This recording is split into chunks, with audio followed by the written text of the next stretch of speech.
A deal has been struck to finally introduce a winter break into the English football season, starting in February 2020. The break, agreed between the FA, Premier League and Football League, will see players take the first 2 weeks of February off, according to The Times.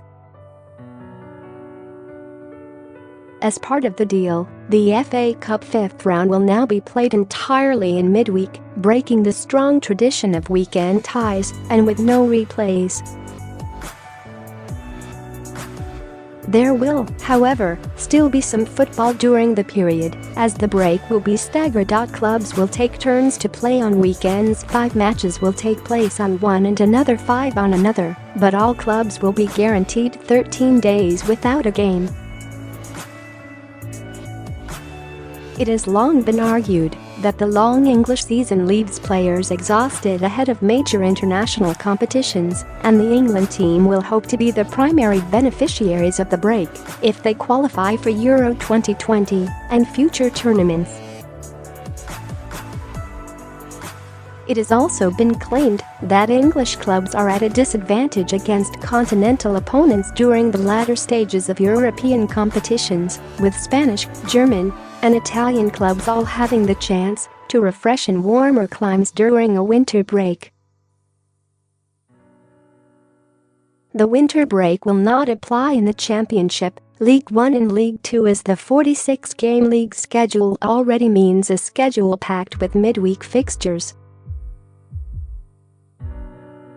The Football League has also dug its heels in over the League Cup semi-finals, insisting that those high-profile ties are still played over 2 legs. They left the FAA as the ones to relent, with the hope that by sacrificing one weekend of FA Cup football to the Premier League will reap rewards for the national team, which it runs.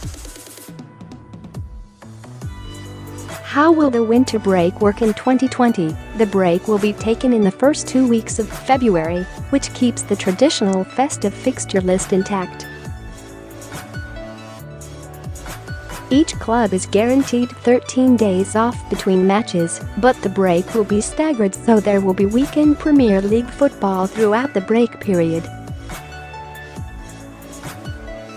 10 clubs will play on Saturday, February 1st or Sunday, February 2nd, before returning to action on either Saturday, February 15th or Sunday, February 16th. There are 2 options for when the other 10 clubs would take their break. It is unclear as yet which option will be taken. Clubs could play on Saturday, January 25th or Sunday, January 26th, and then return after 13 days on Saturday, February 8th or Sunday, February 9th. Or they could play on Saturday, February 8th or Sunday, February 9th and return on Saturday, February 22nd or Sunday, February 23rd. The latter option is more unlikely, however, as clubs will need to be back up and running in time for European competitions. The Champions League last 16 this year took place from Wednesday, February 13th. Space in the calendar for the break has been created by moving the FA Cup fifth round to an as yet undecided midweek date and scrapping replays for the round,